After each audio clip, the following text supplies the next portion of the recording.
Hello friends, welcome to my YouTube channel. आज के इस वीडियो में सीआरपीएफ में सब इंस्पेक्टर कैसे बने, ए टू जेड जानकारी सब इंस्पेक्टर कैसे बने, पूरी जानकारी इस वीडियो में दूंगा। इससे पहले मैं आपको बता देना चाहता हूं, यदि आप इस चैनल पर नए हैं और अभी तक आप लोगों ने इस चैनल को सब्सक्राइब नहीं किया है तो चैनल को सब्सक्राइब करें, पास ही में आपके बेल आइकॉन होगा उसको भी दबा लें। इससे आने वाली सारी नए वीडियो की नोटिफिकेशन आप सभी लोगों तक आसानी से पहुंच जाएगी। तो चलिए स्टार्ट करते हैं आज का वीडियो। जो भी बच्चे नए हैं और साल 2020-21 में सब इंस्पेक्टर बनने का सपना देख रहे हैं तो आज का ये वीडियो उन सभी बच्चों के लिए बहुत ही खास होने वाला है, क्योंकि इस वीडियो में मैं आपको बताऊंगा कि सब इंस्पेक्टर में योग्यता क्या रहनी चाहिए, आयु क्या रहनी चाहिए, फिजिकल में कितने चरण होते हैं।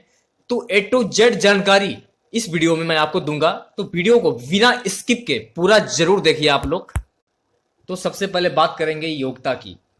तो देखिए, सीआरपीएफ में सब इंस्पेक्टर बनने के लिए जो योग्यता होनी जरूरी है, किसी भी राज्य या यूनिवर्सिटी से यदि आपने ग्रेजुएशन की डिग्री प्राप्त कर ली है तो आप इस पोस्ट के लिए अप्लाई कर सकते हैं। यदि आपके पास ग्रेजुएशन की डिग्री नहीं है तो आप इसमें अप्लाई नहीं कर सकते हैं। ये इतनी बात आपको ध्यान में होना जरूरी है।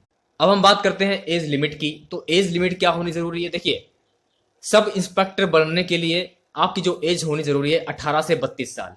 18 से 32 साल एज होना जरूरी है, तभी आप इसमें अप्लाई कर सकते हैं। इसमें देखिए, एससी एसटी को 5 साल की छूट मिलती है और ओबीसी को 3 साल की छूट दी जाती है। अब हम बात करते हैं फिजिकल की। तो आपको ध्यान में रखना है, देखिए फिजिकल में कुल 5 चरण होते हैं। पहले चरण में क्या होता है? देखिए, पहले चरण में 1600 मीटर की रनिंग होती है।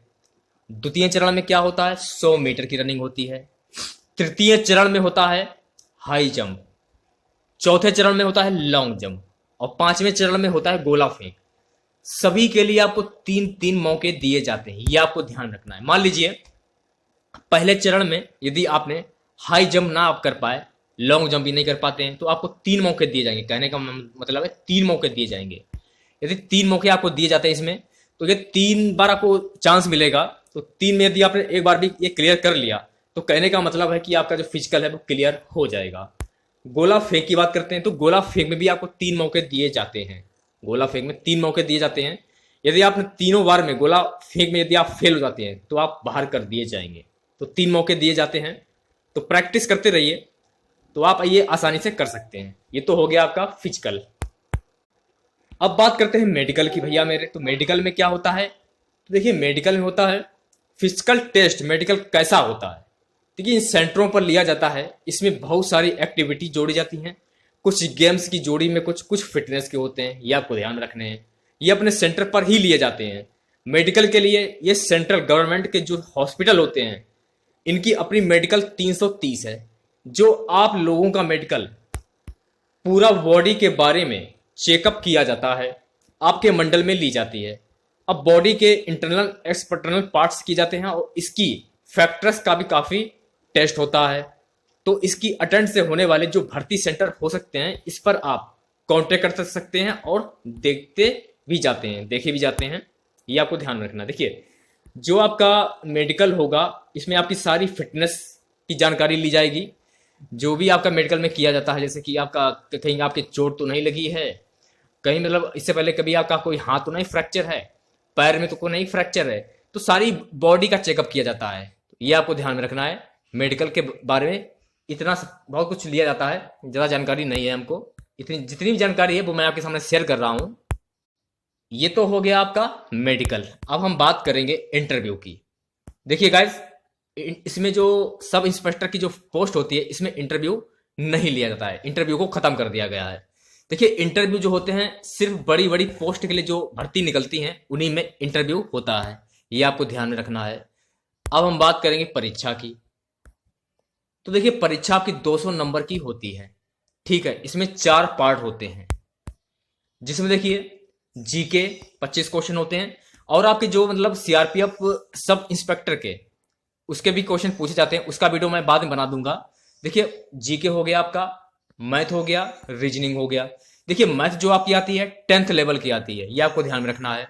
रीजनिंग की बात करते हैं। देखिए, रीजनिंग के क्वेश्चन जो आपके होते हैं इसमें रीजनिंग के क्वेश्चन होते हैं और कुछ क्वेश्चन जो आपके होते हैं वो मानसिक तर्क शक्ति के होते हैं। ये आपको ध्यान में रखना है। ठीक है, अब हम बात करेंगे पासिंग मार्क्स की, कि पासिंग मार्क्स कितने होने जरूरी हैं। देखिए सभी पार्ट में 45% नंबर लाना जरूरी होता है।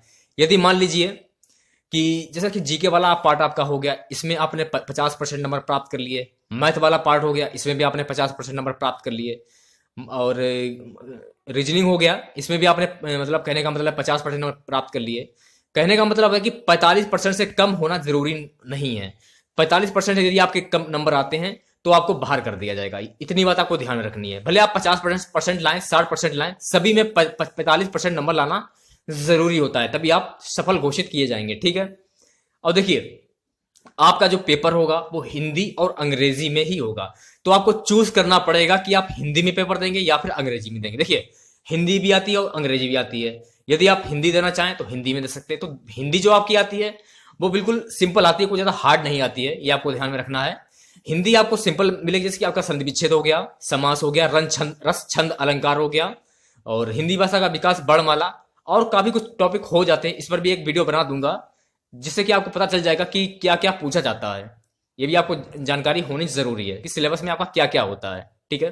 तो आपको ध्यान में रखना है कि आप हिंदी चूज करें या फिर अंग्रेजी। यदि आपने हिंदी चूज किया तो आपको हिंदी में ही एग्जाम देना होगा।